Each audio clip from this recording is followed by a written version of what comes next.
Kita diciptakan oleh Allah dan asalnya dari tanah. Dan kalau kita pikir benar bapak-bapak, sekarang kita berpikir, kita lahir dari siapa? Orang tua kita kan? Orang tua kita mangane nopo? Makanya tumbuh-tumbuhan sama hewan, bisa ayam, bisa kambing kan itu. Kambing mangane nopo? Tumbuh-tumbuhan kan itu. Tumbuh-tumbuhan di tanah atau tidak? Tumbuh-tumbuhan di tanah, rakyat tanah tidak tumbuh itu tumbuh-tumbuhan. Tumbuh-tumbuhan itu hidup dari saripati tanah, dimakan oleh hewan, hewan dan tumbuh-tumbuhan dimakan manusia. Disitulah manusia hidup dari intisari tanah. Itulah manusia diciptakan oleh Allah dari saripati tanah. Secara logika logis. Bapak-bapak, ibu-ibu sekalian yang berbahagia, pertanyaan yang kedua, walimada ji'na? Ini yang bisa menjawab dengan benar ya Islam. Untuk apa awake dhewe urip ning dunya iki? Ning bayate nggo apa? Urip ku tanggo ning kene iki nggo apa ning dunya iki? Silakan dibaca surah Az-Zariyat ayat 56. Wa ma khalaqtul jinna wal insa illa liya'budun. Aku tidak ciptakan jin dan manusia kecuali untuk beribadah. Jadi yang hidupnya di dunia itu tidak untuk ibadah, coret itu cita-cita itu. Ganti hidup kita di dunia itu hanya untuk ibadah. Inna sholati wa nusuki wa mahyaya wa mamati, itulah ibadah. Ibadah itu apa artinya? Kullu ma yuhibbullahu min fi'lin aw qaulin. Itu para ulama mendefinisikan ibadah itu semua yang diridhoi oleh Allah, baik itu berupa perbuatan maupun ucapan, itu namanya ibadah. Nah kalau ibadah Allah ya seperti sholat, karena ada perintahnya, puasa ada perintahnya. Tapi yang berkaitan dengan muamalah, kalau kita melakukan muamalah itu karena mencari ridha Allah untuk mendapatkan pahala dari Allah Subhanahu wa taala, maka muamalah kita itu juga punya makna ibadah yang kita kenal dengan ibadah yang umum atau ibadah ghairu mahdhur. Itulah yang membedakan kita dengan yang tidak beriman. Orang beriman itu makan minum saja ada pahalanya kok. Bismillah ya Allah, dengan makan dan minum mudah-mudahan saya bisa sehat, bisa ibadah lagi, bisa beramal soleh lagi. Wes untuk ganjaran minum, makan. Tapi saya liyane glegek ya wes hanya apa-apa nih. Itulah yang membedakan ibadah atau bukan ibadah. Maka mari aktivitas kita sejak kita bangun tidur sampai kita tidur itu kita niatkan terus untuk mencari ridha Allah, karena itu bagian dari ibadah. Kita bekerja itu adalah perintah Allah untuk menghidupi keluarga, itu bagian dari ibadah. Kita belajar melaksanakan perintah Allah, thalabil ilmi, itu bagian dari ibadah. Itu yang harus kita jalankan setiap saat dimanapun dan kapanpun kita berada.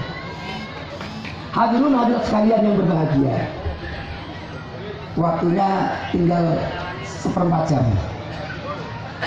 Bapak-bapak, ibu sekalian yang berbahagia, di dalam surah Al-Ankabut ayat 41 Allah berfirman, matalul ladzina takhadhu min dunillahi awliya'a kamatalil ankabuti takhadat baitan wa inna ahwanal buyuti la baitul ankabut law kanu ya'lamun. Surah Al-Ankabut ayat 41. Perumpamaan orang-orang yang tidak menjadikan Allah sebagai pemimpinnya, tidak mengikuti aturan-aturan Allah, itu seperti pemonggo gawe omah. Dan selemah-lemah rumah itu adalah omah itu monggo nek mereka podo tahan. Bapak-bapak, omah monggo itu lemah apa betul? Nek jarine kuat deh. Omah monggo itu kan tipis ya, tapi semuanya masuk itu godong-godong dan mansang kabeh itu orang pedot kuat itu omah monggo. Tapi saya mendapatkan informasi yang sangat menarik. Ada seorang peneliti yang menyatakan ternyata luar biasa makna ayat ini. Jadi gambaran orang yang di muka bumi ini tidak mau menggunakan hukum Allah, karena hukum manusia dewe itu seperti kemonggo gawe omah. Tapi maksudnya bukan jari-jarinya itu, tapi kemonggo bangun omah, bangun keluarga. Bapak-bapak pernah lihat kemonggo, omah kemonggo isinya udah bapak anaknya, bojone, kira-kira ada nggak? Nah omah kemonggo isinya benar. Ternyata yang meneliti itu, yang namanya hewan kemonggo, keluarga paling rusak. Nek betinanya dibuahi sama jantannya, nek si jantan nggak melayu, caplok. Kalau mana rambang melayu, caplok. Mereka itu adalah hewan yang saling memakan. Kalau bojone dewe, kalau anaknya dewe saling memakan. Itulah keluarga kemonggo. Luar biasa loh. Siapa yang di dunia ini tidak menggunakan hukum Allah, maka seperti kemonggo gawe omah rusak. Kalau bojone dhewe padu, kalau bapake dhewe padu, kalau tanggane dhewe ribut. Jadi kenapa? Karena urusannya urusan dekat semuanya, bukan urusan akhirat. Kalau kita bangun masjid nggak ada ribut ya. Yo kamu apa? Tapi nek bangun kursi. Nah, itu sosok nganggur. Bapak-bapak, ibu sekalian yang berbahagia, ada satu pesan Rasul.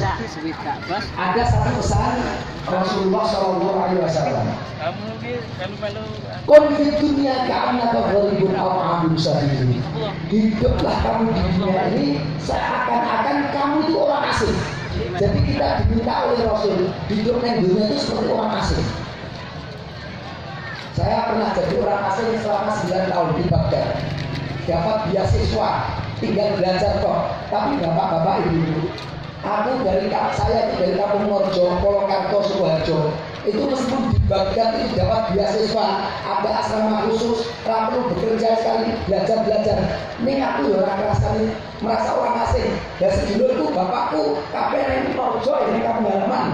Pokoknya aku belajar cepat rampung, enggak mulai. Kenapa? Karena ingatannya ya pulang kampung. Itu orang asing. Bapak-bapak, mbah putri, mbah kakung pernah diajak oleh anak cucu ke Jakarta. Baru belum dino STK. Le, bisa yang bayar kapan le? Kenapa kok STK belum dino STK kenapa itu? Karena dia merasa asing. Jakarta itu komplit apa-apa nenek, tapi wis omah itu yang bahaya. Nah gitu loh. Itulah kita hidup dunia. Jadi jangan penduduk dunia, jadi penduduk akhirat. Di sini ada apa? Ngumpul kepala untuk kemana? Untuk hidup kita yang nanti tidak ada tuntasnya, yang tidak ada akhirnya, yaitu di akhirat. Maka pertanyaan yang ketiga nanti pas. Wa ila ainal masir, dan kemana kita akan kembali? Tentunya banyak ayat-ayat yang menyebutkan wa ilallahil masir. Seperti itu. Bapak-bapak ibu sekalian yang berbahagia, ada satu gambaran yang menarik. Ini gambaran kebanyakan manusia. Saya gambarkan seperti penyelam mutiara. Pernah bapak-bapak ibu-ibu mendapat cerita tentang penyelam mutiara? Begini, mutiara itu kan adanya di dasar laut, di laut. Ini penyelam mutiara itu handal mencari mutiara, tapi orang duit tabung oksigen. Maka pinjam sama yang punya, Mas, dengan gak ada tabung oksigen, punya. Gimana kalau kita patungan? Saya yang boleh dengan tabung Anda, nanti hasilnya dibagi. Oke, karena penyelam mutiara itu Anda ambil untuk mutiara oke, atau untuk bagian oke. Penyelam mutiara nyemplung, belum ke dasar laut.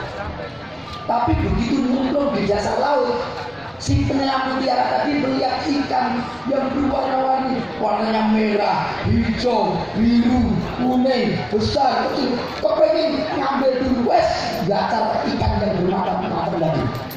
Wes ngantongnya cukup, baru mau golek mutiara, melihat rumput-rumput laut, masya Allah, rumput laut indah, ngumpul ke rumput laut.